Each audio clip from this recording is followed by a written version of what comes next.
glare into the crevasse, its red light revealing a frozen chamber. The plane was old, its hull etched with symbols like the frost patterns. A figure stood inside. David, but not David.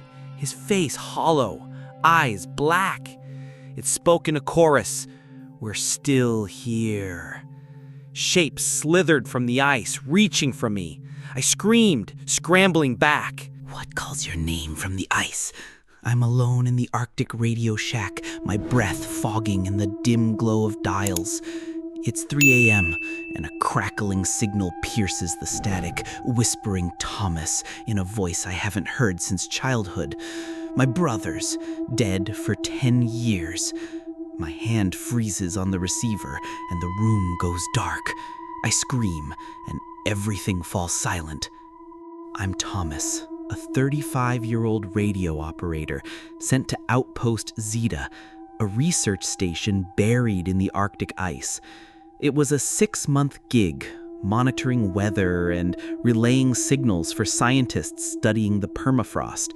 I'd always liked the solitude, but Zeta was different, cut off, with only a satellite phone and a radio for company.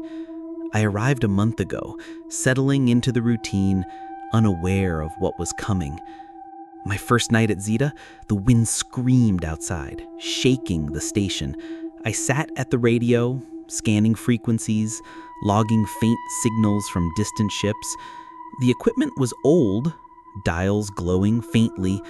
As I adjusted a knob, a burst of static made me flinch, followed by a low hum, like a voice too faint to hear. I muttered, "Just interference," but my skin prickled.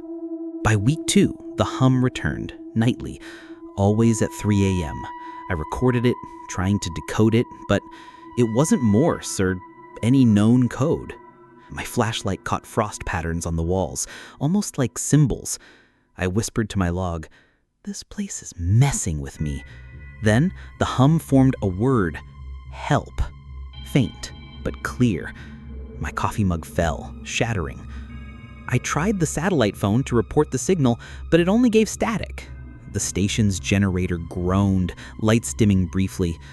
Outside, the ice stretched endlessly under a gray sky. I muttered, "No one's out there." But my logbook showed new entries, coordinates I hadn't written, pointing to a spot a mile north. My hands shook as I read them. I suited up in my parka, grabbed a flashlight, and stepped into the blizzard to check the generator, hoping it was the source of the weirdness. The wind howled, visibility near zero. My light caught a shape in the snow, human-like, but too tall, vanishing into the storm. I whispered, "What the hell?" My boots crunched back to the station, heart pounding. I muttered, "This isn't possible." The frost on the walls now formed a crude map, mirroring the coordinates in my logbook. I gripped my chair, unnerved. The next morning, I found footprints in the snow outside, circling the station, too large for any animal. They stopped at my window, where frost had melted in a handprint shape. I whispered, "Someone's here." The radio hissed, repeating, "Don't go north," in a loop. My tools were rearranged, my wrench now etched with my initials. Impossible. That night, I dreamed of my brother, David, standing on the ice, his eyes black, pointing north. He whispered, "Find me." I woke sweating, the radio blaring static. My logbook was open to a new page, scrawled with "Go now." The station's lights flickered, and a low hum vibrated the floor. I muttered, "I'm losing it." Against my better judgment, I geared up to follow the coordinates. The radio's warnings looped, but David's voice in my dream pushed me forward. I packed a flare gun, flashlight, and knife, whispering, "This is for you, David." The station door creaked as I stepped into the ice, the wind carrying a faint whisper of my name. I trekked north, the ice cracking under my boots. My flashlight caught strange marks, claw-like, etched deep. The wind died, leaving an eerie silence. A shadow moved ahead, too fast, circling me. I shouted, "Who's there?" No answer, but my flare gun shook in my hand. The air grew colder, my breath stinging. Air into the crevasse, its red light revealing a frozen chamber.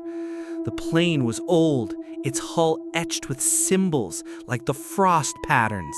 A figure stood inside. David, but not David. His face hollow, eyes black.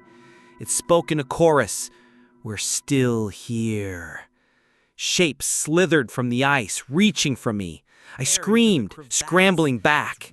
I ran, the ice cracking behind me, the shapes' whispers chasing. My flashlight died, but I followed my tracks back to Zeta, collapsing inside. The radio blared, "You can't leave." I barricaded the door, my hands bleeding, and burned my logbook, vowing to wait for rescue. The station shook, the ice groaning outside. Rescue came a week later, but I wasn't the same.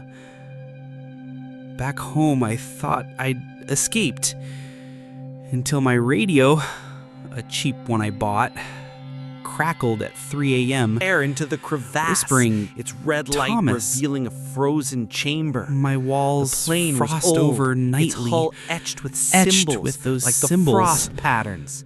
A figure stood inside. Last night, my mirror showed David's face behind me. His face hollow, smiling, eyes black.